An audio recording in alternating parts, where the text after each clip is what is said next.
So, what's been happening, Nikki? You've had a bit of an adventure the last few weeks. Tell us what happened. What have you done? Oh, well, so a couple of weeks ago at the Pink Ladies rally, I decided just to get up and say a few words because, you know, everything that's going on in this country, I've seen it happening over in England, and I wasn't saying in anger.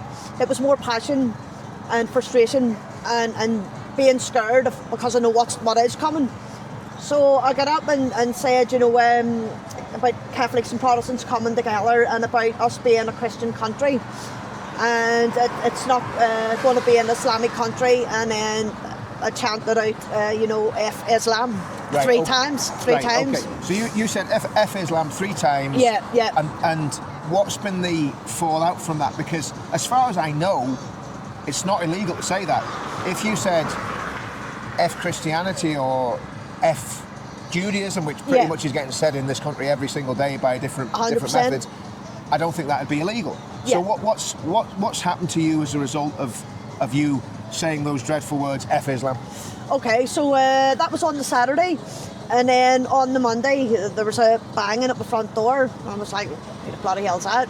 And I was out in the kitchen, and my little dog, he's like a little Shih Tzu, but he turns into Rambo, you know, when he hears the door. So I was like, right. So I went, and before I got to the blinds, it was another big bang in the door. So I juked out the window and I seen the police. I was like, all right, here we go. So I've answered the door to them, and I said, straight away I said to them, I know why you're here. I said, come on in. So they came in, and it was a lady and a male officer, and she turned around and said to me, right, so I'm going to caution you. And she went into it, and she says, I'm recording. I turned and says, well, can we stop it there? So then I turned around and said to her, can I record you?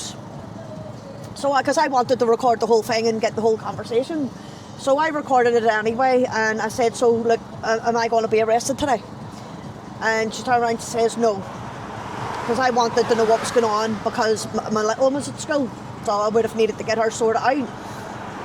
And she turned around and said, so the file's going to be sent to the PPS to see then if they're going to prosecute you. So I'm just waiting on them coming back to let me know the outcome of that. But I was a martial arts instructor, and with a very big known name, multi-millionaire, and he's got rid of me over it. He's given me the sack over that.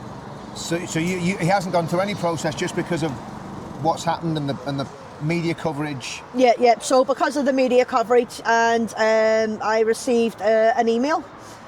The franchise owner said, he messaged me and said, have you received an email from Matt Fidesz solicitor?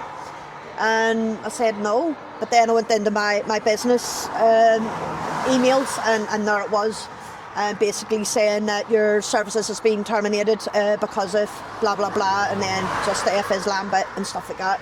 But I have looked into it, Richard, and it states that an employer can't get rid of you because of your political beliefs.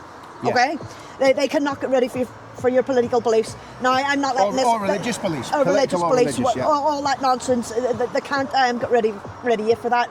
So I am going to be looking into this more, because I'm not letting this rest.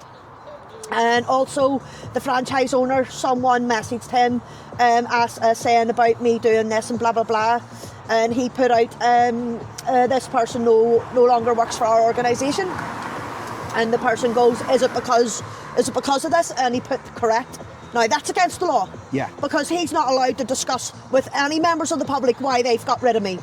So I am going to be looking into this more and not letting it go. No, absolutely, Nick. And I think they've bitten off more than they can chew, because not only are you a martial arts instructor, there's a lot of fight in you. 100%. For sure. 100%. And you're not flying down all this. How did it make you feel, though, as a, you know, when all this sort of stuff happens, because it all happens very quickly. So you say a couple of phrases that I think probably a lot of people in the country would agree with. Maybe they might not express it that way, but they'd agree with those sentiments. And all of a sudden, your life's completely turned upside down. Yeah. What about the local media? How have the local media responded to this? Okay, so the first one, I forget his name. It'll come back to me. But he's the first one that went for me, and that was because I was up at Stormont, and there was a guy there, a freelancer, and he was going around taking people's pictures. And I know what happens because these freelancers get their pictures, they sell them on the mainstream media, and then the mainstream media puts their spin on it, whatever story they want to suit their narrative. Yeah. Okay? So then it came out into the newspapers that I was basically at a far right protest, blah, blah, blah. So all this came out, and I rang HQ. I'm just going to say it, Mafadeus. Mafadeus, okay. Yeah. So that's the guy that he was a very prominent bodyguard. Who was he protecting? Michael Jackson. Right. Okay. And so they messaged him. Now his response was for me to carry on doing what I'm doing. So I did carry on doing what I'm doing. And now that I've carried on doing what I'm doing, another article's come into the paper and he's got rid of me. So what is it? Stop doing what I'm doing or carry on doing what I'm doing? And I think this Nikki, this goes right the way back to in this country, in Northern Ireland, and people watching this will probably not be aware. People that will be watching this, start that again. People that will be watching this probably won't be aware, but this has happened before in Northern Ireland. It happened with a pastor, Pastor McConnell, in 2014, 2015. He said Islam is heathen. Islam is satanic. It is. Islam's, exactly, we all agree with that. Islam's a doctrine spawned in hell. And then he said, people say there are good Muslims, I'm sure that's the case, but I don't trust them. He was dragged through the courts for saying he didn't trust Muslims. He wasn't dragged through the courts for saying that Islam was satanic, Islam was heathen, and Islam was a doctrine spawned in hell. He was dragged through the courts for saying he didn't trust Muslims. Right. And he was found not guilty. So there's almost a precedent for your case. This has already happened in Northern Ireland, and what you said in many ways wasn't as much of a grey area as what he said, because the reason they dragged him through the court was because he targeted a group of people as opposed to the ideology. Okay. Right.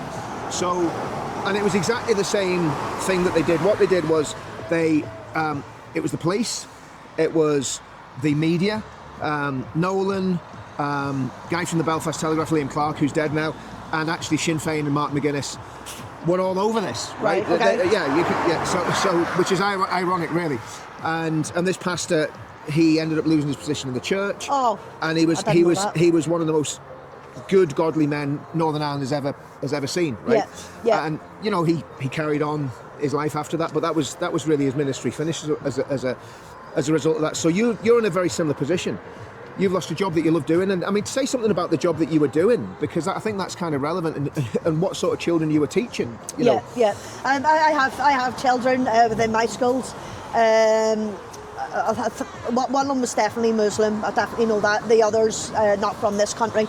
But I was honest with them. I told them what was happening the first time round, and I actually chatted to them to say goodbye to them, because I wanted to say goodbye to them.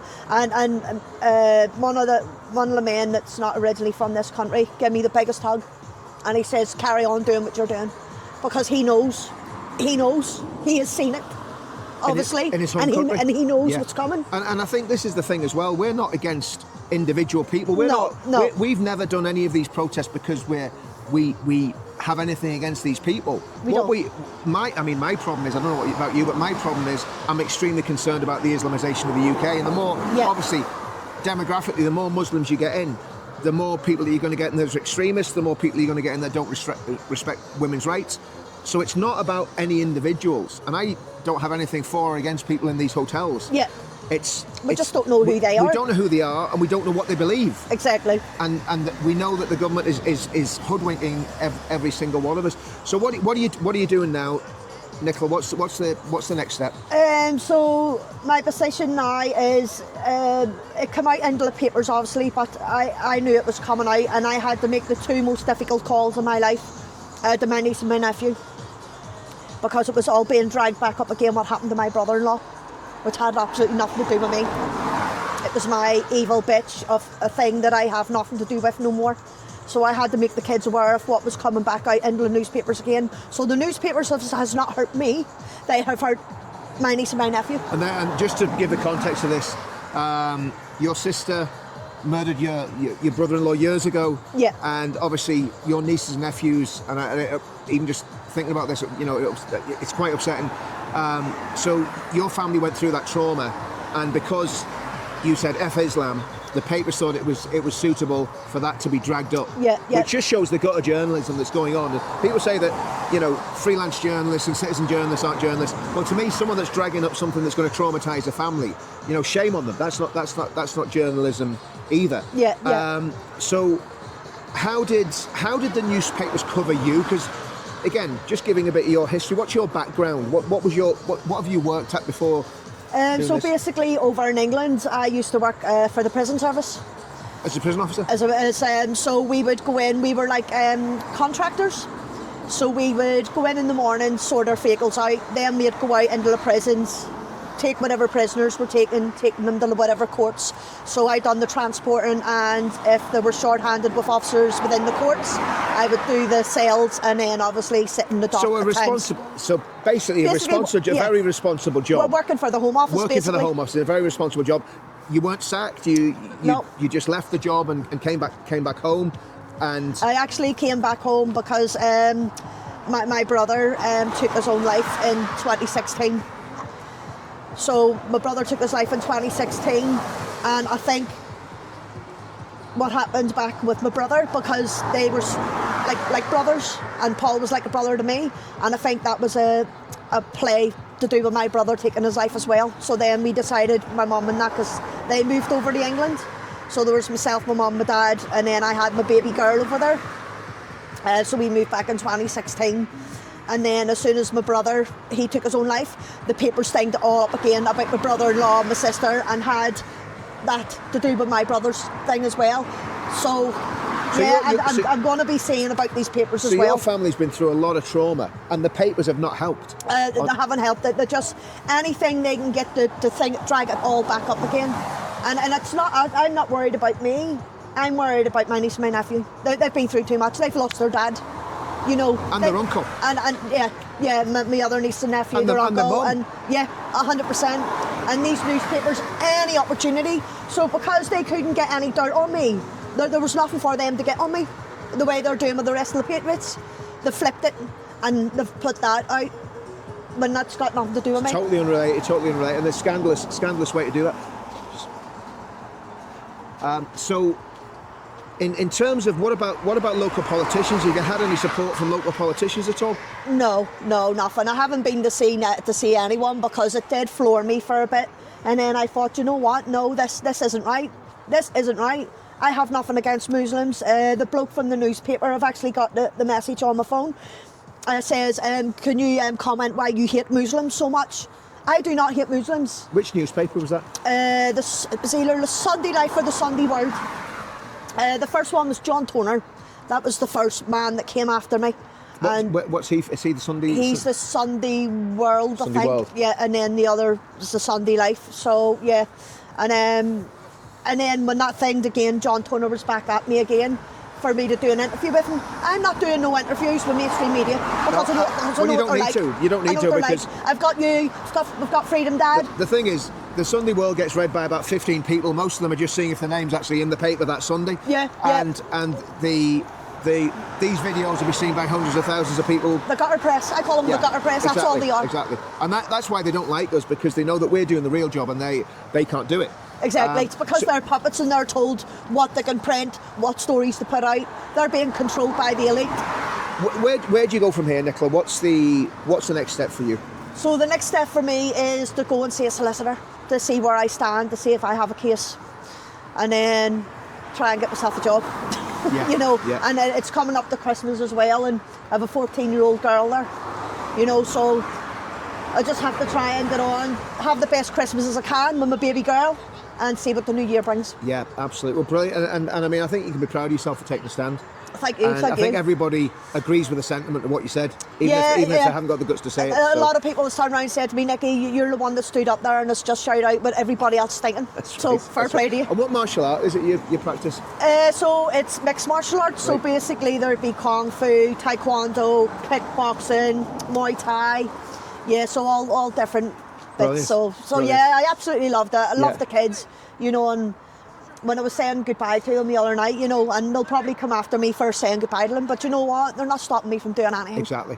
If I want to say goodbye to my students, I'll say goodbye to my students, and they'll not stop me. Exactly. Brilliant, Nicola. Okay, thanks a lot. Thank you. Thanks very much, Richard. Cheers. Thank you.